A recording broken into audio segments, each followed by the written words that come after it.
This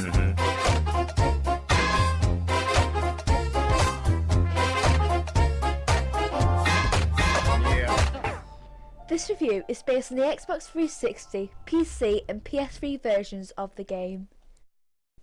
Jumping, leaping, shooting and customising. The main things you'll do in Splash Damage's new title, Brink. Unfortunately, you'll perform these 4 gameplay features over and over again, to the point where they become unbelievably repetitive. This is Brink's biggest problem. Set on the idyllic floating city of the Ark, Brink tells the story of a world decimated by severe floods. The world's population fled to the Ark, a massive utopia out in the sea. To receive order, the Ark was split in two. Unfortunately, one of the sides now suffers a violent civil war. Security forces, who are residents of the other half of the Ark, must stop the resistance from escaping the floating metallic world. Whilst this is an interesting setup, the story of Brink is something you will never care about. It's intriguing initially, but it never steps beyond that. It's disappointing really, as this setup could have led to a good story that manages to stretch beyond just a backstory that only gives a reason as to why everything is happening. However, it's the addictive gameplay of Brink that will keep you going, rather than a compelling narrative that keeps you guessing at every turn. Rather than a story-driven campaign, Brink is more of a multiplayer shooter that can be played both online and off. Everything you do in Brink, be that killing enemies or completing missions or challenges, earns you experience points that in turn allows you to level up and unlock new items for your customizable avatar and upgrades to your weapons. Customization in Brink is a crucial part of the gameplay. The more you level up, the more items that can be used to make your character look more badass. There are many items in the list that make your character look plain awesome. Jackets with rips in, masks that are, at times, genuinely scary, and even staples in the face, which will make your character, when assigned, more unique and personal.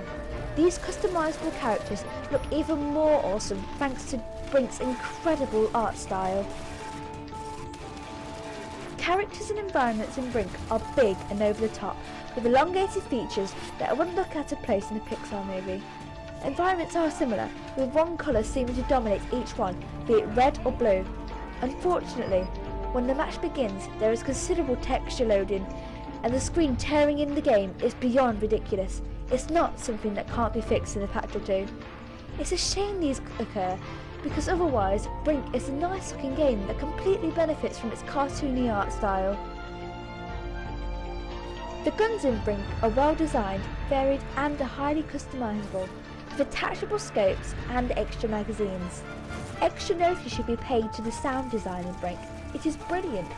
Whilst the voice acting isn't anything revolutionary, the guns are loud, meaty and pack a seriously big punch.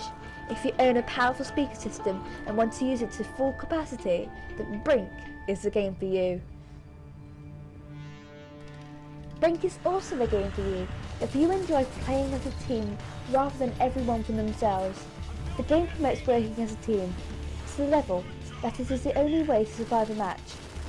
Brink requires each member in the team to play a leading role in ensuring that the mission is completed by changing classes on the fly. This is done by accessing control points that you must take over whilst playing a match. These control points can also be used to buff up health and more. One objective may require you to storm a command post, which is a good chance to use the soldier class, whilst another objective may need you to repair a machine, which is something only an engineer can do. It's this on-the-fly, fast-paced, team-based style gameplay that makes Brink stand out from the rest of the crowd, and is a change from free-for-all type matches that can be found in Call of Duty or Medal of Honor. Unfortunately, this all comes with a price. The game can become a little too frantic at times, and can stop you from being tactical, and forces you to resort to a shoot everything that moves approach. Because the team aspect of Brink is so important, it's a shame that this doesn't carry on at all times and can become rather frustrating, as you don't have time to perform the tactical manoeuvre that could win you the match. Whilst the team-based gameplay is fun and the customization is extensive, they are not the best thing Brink has to offer. That position is saved for the new smart technology. Smart, smooth movement across random terrain, is easy to pull off and is regularly fantastic. With just the press of one button, players are vaulting over ledges and performing death-defying leaps. The smart technology recognises when a player comes into contact with a ledge or wall and automatically sends a character spawning up it or jumping over it, Mirror's Edge style. The fact it is also easy to pull off is brilliant, as it allows even the most Call of Duty addicted player to perform tactical movements within no time. The multiplayer aspect of Brink is unlike anything that is available in the market today. Whilst it is more team focused than military shooters out there now, it's also significantly different to Call of Duty or Homefront, where the game doesn't feature a standard multiplayer component and lacks game modes like Capture the Flag or Team Deathmatch. Instead, Brink's main campaign levels are playable online in co-op mode or objective-based multiplayer sessions. As both the missions and the multiplayer are practically the same, it's hard to say which one is best, as each has its own problems. The AI in the campaign is pretty bad, with characters running in all directions, constantly getting shot and running in front of your line of fire, whilst the online features shocking screen tearing and the unbearable levels of lag and slowdown. But, like the graphics in the main campaign, these problems are nothing that can't be resolved with a patch or two. However, at the moment online is kind of hard to play, and it stops what should be a brilliant multiplayer component from really flourishing and creating a breathing, healthy online community. All of these problems do add together to create a frustrating experience, but Brink's main flaw is in its repetitiveness. Unlike most games where the campaign and the multiplayer are two distinct things, Brink's separate parts are exactly the same. Whilst this can be good at times, as you can get your skills up in the single player, where you just fight against AI bots before taking yourself online, it quickly becomes annoying and unbearably repetitive as you play the same mission over and over again.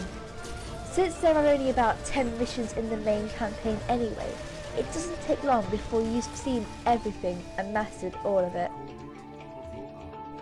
All of these negative points may make Brink sound like a bad game, but it's not. It genuinely has some good ideas. The art style is brilliant, the sound is fantastic, and the smart system will never get old.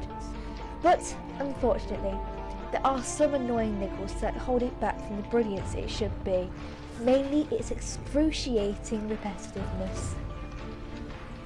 If you like team-based shooters, and would like to play an online-based experience that is different from Call of Duty and try something new, then Brink could be for you. But if you're a person who just wants to run around and kill things, then Brink may not stay in your recently played list for long at all. We gave Brink an overall score of 7 out of 10.